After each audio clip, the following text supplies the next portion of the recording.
Welcome to another episode of super scary paranormal encounters shared by Reddit users. Viewer discretion is advised.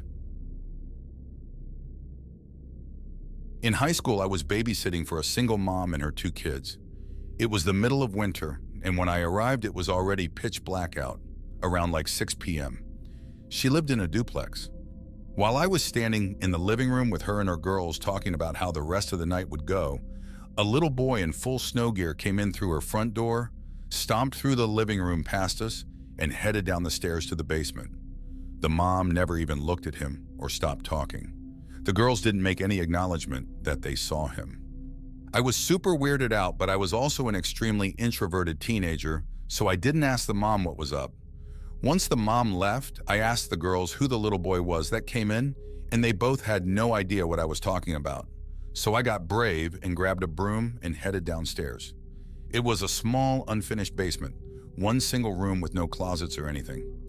No one was down there, and the little boy definitely had not come back upstairs in that time.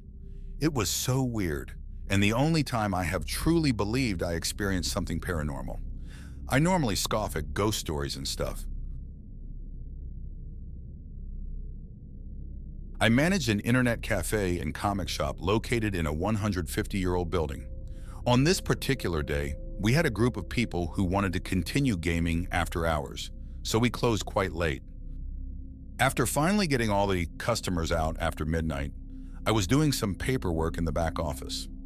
I was alone in the store for about an hour when I looked up out the two-way mirror and saw someone standing near the front of the store. Most of the lights were off, but I could clearly see a man wearing a fedora standing by our front cash register. The building we were in was quite large, and the distance from the back of the store to the front was close to 100 feet. We had big bay windows backlit by street lamps, and I could clearly see a person standing as if they were waiting for service. I cursed myself for forgetting to lock the door, walked down the hallway and out into the main store area, and there was no one there. Double-checked the door, locked tight. I felt like I wasn't alone, but after flicking the lights back on, it seemed I was. Lights off, back to my papers. Half an hour later, I felt myself being watched. I looked up out the mirrored window again and saw the same shadow, except this time it was a few feet to the left and much closer. A man on the short side wearing a fedora facing the security window. I immediately grabbed my keys and left out the back door. Back in the day, before my husband and I had kids, we rented a small house in the older side of town. We usually watched TV in bed together before falling asleep. One night, while watching TV, I decided I was ready for bed and rolled onto my side, away from my husband.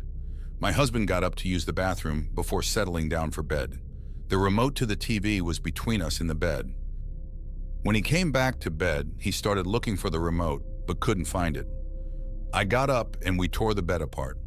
It was nowhere to be found, even though it was literally right there just a moment before. We gave up and went to bed. We continued to look for it over the next few weeks without any luck. Then when my husband needed to dress a little fancier for work one day, he dug out his dress shoes from the back of the closet. As he's putting on his shoes, there he finds the remote, tucked into one of them. There was no possible way the remote could have gotten into that shoe, tucked into the back of the closet the way it was.